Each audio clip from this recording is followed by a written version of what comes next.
professora. Por aí a gente já começa a saber muito de uma pessoa, principalmente quando a gente dá esse título a alguém hoje em dia. Doutora em Literatura Comparada, diretora do Instituto de Letras da Universidade Federal do Rio Grande do Sul, passagem aí pela Academia Rio Grandense de Letras, Associação Gaúcha de Escritores, que mais que eu estou esquecendo, Jane Totiquian. Eu não sei, é muita coisa. É muita coisa, né? É muita coisa. Não sei, pós-doutora em letras pela Pontifícia Universidade Católica do Rio Grande do Sul, vice-presidente da Associação Internacional dos Professores de Literaturas Africanas e por aí vai. E por aí vai. E isso tudo tem um ponto em comum que me parece muito interessante, que é assim, começa com professora, e tem a literatura, tudo isso muito junto. Para mim o começo disso é interesse pela língua portuguesa. Como é que isso surgiu? Foi em algum momento que percebeu, assim, já no colégio, eu gosto mesmo da língua portuguesa, e começou a te interessar, e mistérios da questões todas relacionadas ao idioma? Não, tu sabe que eu acho que o interesse pelo idioma surgiu em decorrência da literatura e não o contrário. Uhum. Eu acho que tudo inicia com a minha mãe, que era uma exímia contadora de histórias. Ela estudou só até a segunda série do antigo primário e era costureira. Meu pai era guarda de trânsito, se alfabetizou sozinho com 21 anos, mas ela era uma exímia contadora de histórias. Então, assim, a gente não ia dormir sem ouvir as histórias dela. E quando eu era criança, tinha na rádio um programa que chamava O Mágico de Oz. Uhum. Quando ia começar o Mágico de Oz, ela chamava a gente vinha para frente do rádio. E o meu pai, que se alfabetizou muito tarde, ele sempre teve um respeito muito grande pela palavra. Algumas vezes eu vi meu pai escrevendo em papel de pão. Uhum. E eu acho que essa cena marcou muito. Então, as narrativas chegaram antes do interesse pela língua. Mais tarde, quando já conscientemente comecei a trabalhar como escritora, aí sim, aí a gente teve um momento de namoro, e como todo namoro, um momento de ajustes, né? Que, no fundo, todos os escritores passam por isso, que é o encontro do próprio estilo. Uhum, né? Claro. Então, aí sim, aí a língua portuguesa e eu entramos em lua de mel. Então, quer dizer, foi o inverso do que eu vinha imaginando, né?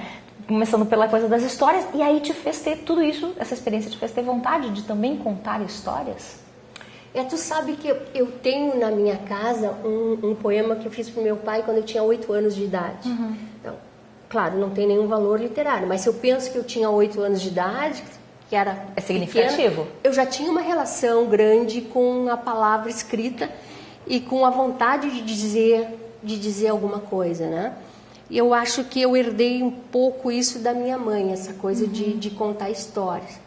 Embora eu acho que eu não sou uma contadora de histórias assim no sentido literal, eu não sei contar uma história, uma aventura, né? Uhum. Eu acho que eu sou muito mais uma contadora de emoções. Eu acho que o que me faz mergulhar num conto é sempre o que sente o personagem, não o que faz o personagem. Não uma história que ele esteja vivendo, mas como ele sente essa história. Isso, como ele sente o estar vivendo.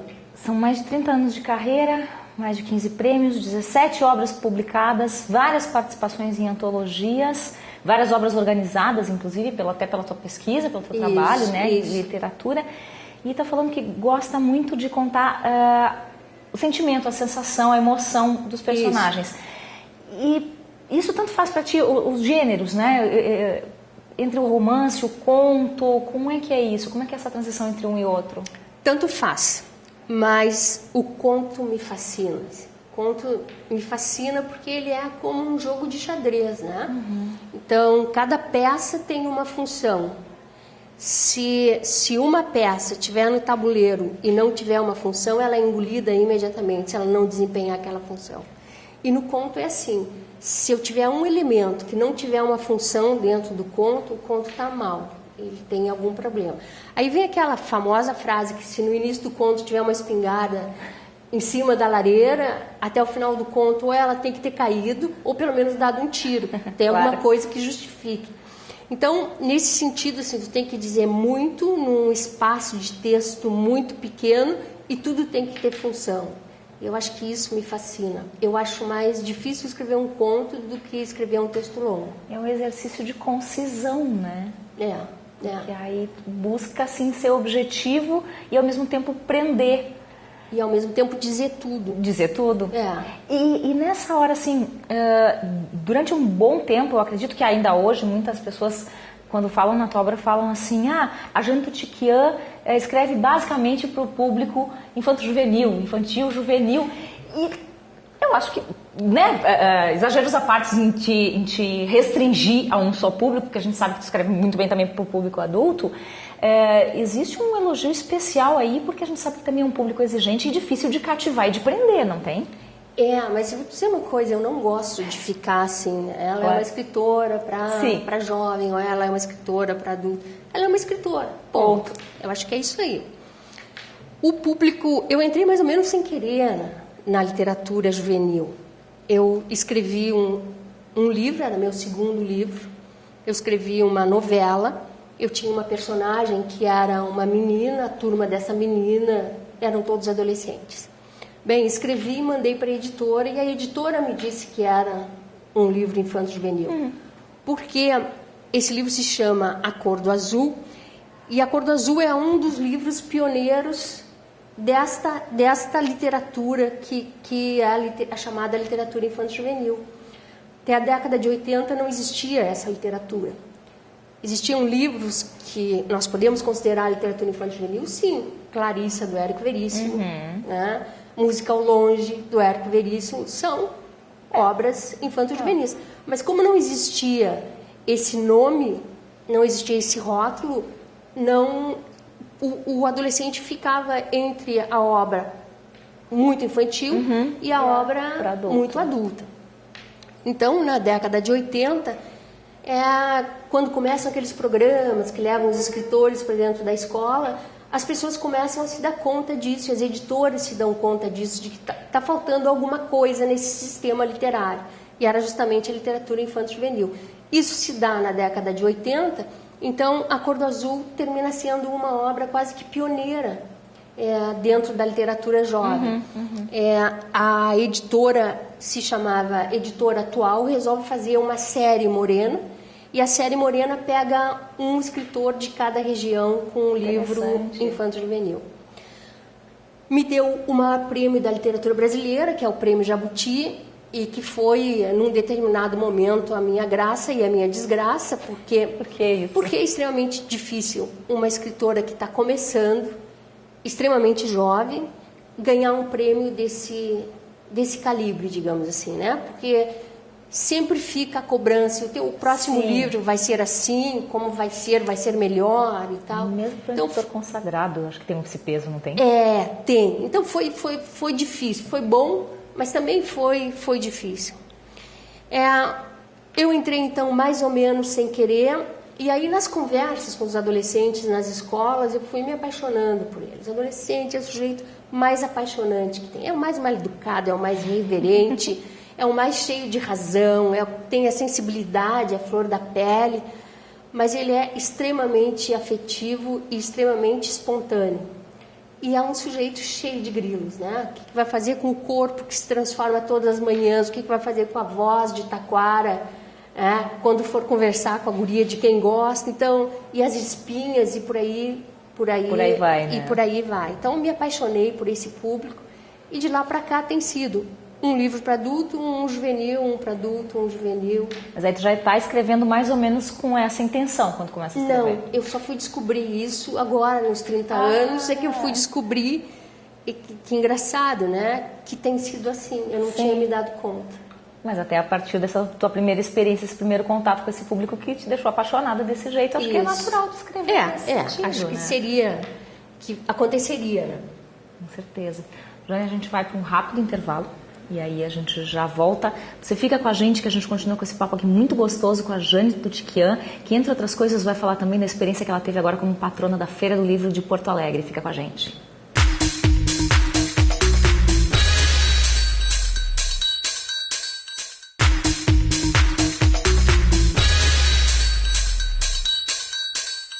voltamos com TV Mais Entrevista aqui com Jane Tutiquian. E agora para falar, já conversamos um pouco, Jane, toda a tua experiência como, especialmente escritora, né? Acho que o professor acaba estando muito ligado a isso. Mas isso tudo te levou, obviamente, também a um contato maior com eventos literários, com feiras de livro e toda e qualquer atividade que vá incentivar a leitura, que vá divulgar o livro. Né, eu trabalho o ano inteiro com isso. Mais ou menos assim, uma vez por semana ou de 15 em 15 dias, eu vou para as escolas falar sobre isso, sobre a formação do leitor. E como é que foi a experiência, assim, de ser a patrona de uma primeira feira, independente da Feira do Livro agora de Porto Alegre, que já é uma emoção à parte, mas assim, a primeira vez, porque teve em vários outros lugares, assim como teve prêmios fora do Rio Grande do Sul, né? Como é que é essa experiência? Bom, a experiência de ser patrona de uma feira é uma experiência muito boa, né? E nas cidades do interior, tu passa a ser autoridade da cidade junto com as demais autoridades, né? Mas o que é fantástico assim, é o carinho das pessoas com o patrono. Isso é muito, muito bonito. Então, quando fui patrona da primeira feira, eu lembro que foi extremamente emocionante. E que terminou se repetindo, a emoção terminou se repetindo no patronato em Porto Alegre. Pois é, esse também é uma coisa engraçada. Várias vezes ficou entre os finalistas, né? Sempre dando na trave, que nem a gente brinca. Que é aquela história, e é digamos, um reconhecimento, creio, bastante importante, porque primeiro parte de pessoas que trabalham cotidianamente com o livro, com a leitura, com a literatura, né? E acredito que buscam um patrono, uma patrona, alguém que tenha também esse mesmo empenho. Não é assim? Como é que tu esperava? Quer dizer, tu não esperava, né? Para começo de conversa, não esperava... Tipo, mais uma vez, achou que dessa vez não emplacava. Eu achava que um dia seria patrona da Feira do Livro. Aliás, todos os que são patronáveis acham que um dia eles serão. Então, assim, o Urbim foi 10 vezes patronável. Todos foram muitas vezes patronável. Eu fui 6 vezes. Essa foi a 6ª vez. Mas eu sempre achei que tinha um telefonema na noite anterior ao café, onde tradicionalmente há o anúncio. Como não veio o telefonema, eu pensei na trave de novo, né? Mas achava que um dia eu seria patrona. Bom, a emoção é realmente uma emoção muito grande. Por quê?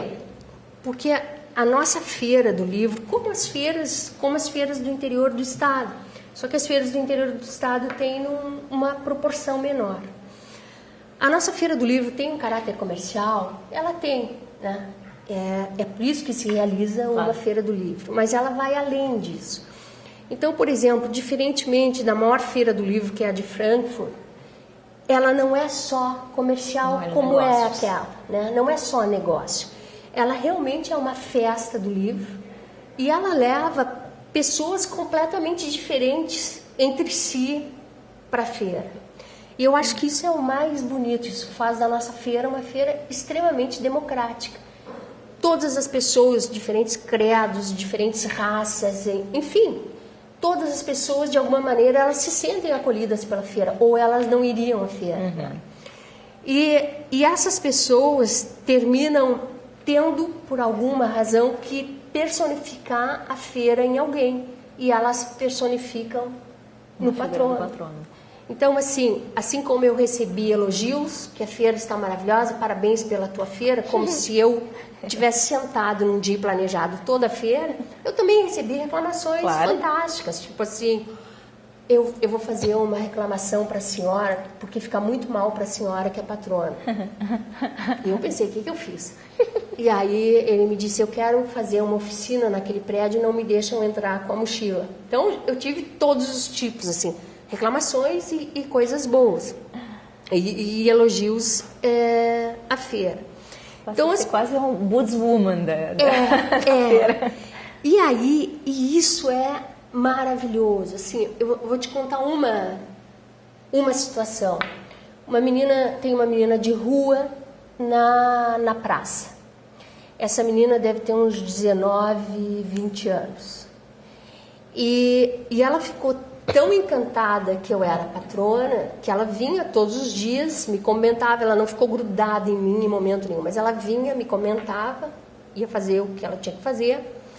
E aí, se tu desse um bombom para ela vinha me trazer, porque ela me dava um presente por dia. E aí eu dizia, não, mas é teu, tu ganhaste e tal. Não, é teu, ela me dizia. Come. E eu comi. A dificuldade maior foi quando ela me trouxe um iogurte quente, mas foi o iogurte quente da mesma maneira. Então, todos os dias ela tinha esse gesto. Cuidado. No dia em que a feira terminou, eu pensei que eu ia ficar desidratada, porque eu chorei da primeira barraca que fechou até a última, porque é muito emocionante. Aquele cortejo no encerramento é lindo. E quando ela me viu chorando, ela ficou absolutamente desesperada. E aí eu saí, ela estava sentada perto do chafariz, e eu saí do cortejo e fui levar para ela uma rosa, né? E aí, com os olhos cheios de lágrimas, ela me disse, não chora mais, vai passar. Então, a feira me deu essas coisas, assim, essas histórias, essas emoções enormes. E a feira me deu uma coisa que para mim é incrível, assim. Ela me deu a visibilidade que eu não tive durante 30 anos, ela me deu em 19 dias. O que também é fantástico, né? Além disso, a feira foi um sucesso. E aí, desculpe a falta de modéstia, mas foi a melhor feira do livro. Foi a que mais vendeu, por exemplo. É verdade, teve um recorde novo. Foi a da Praça Nova, né? Com o projeto Monumento. E a Briane Bica fez um trabalho maravilhoso, alargando os passeios, né?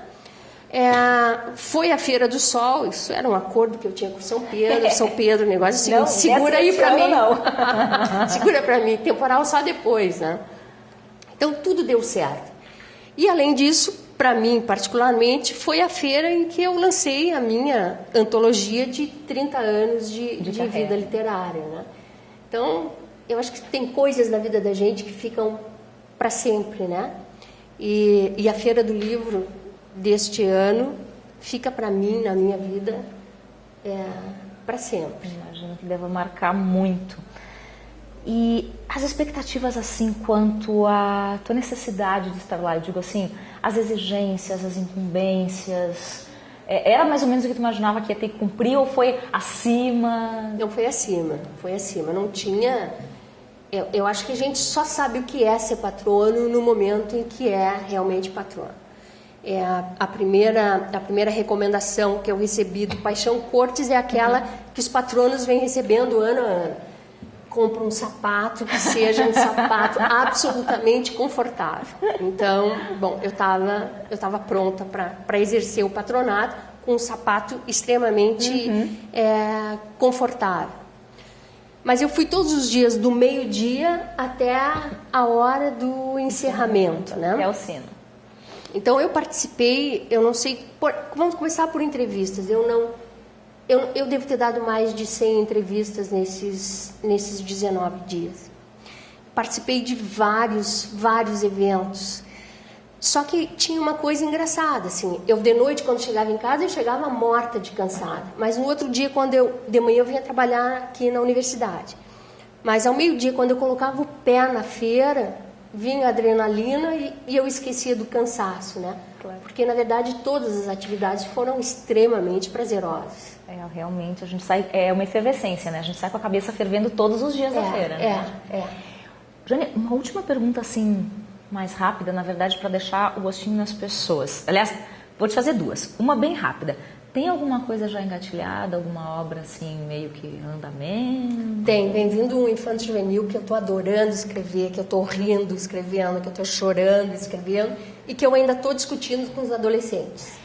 E a outra, quando tu vai ler, tu cria algum projeto tipo assim, agora eu quero ler escritores de tal lugar, eu quero ler isso aqui? Ou as coisas vão surgindo na tua vida, as leituras vão surgindo e aí tu vai deixando fluir? Não, eu leio muito por força da profissão, mas eu tinha me proposto que depois dos 60 anos eu só ia reler os livros que marcaram a minha vida.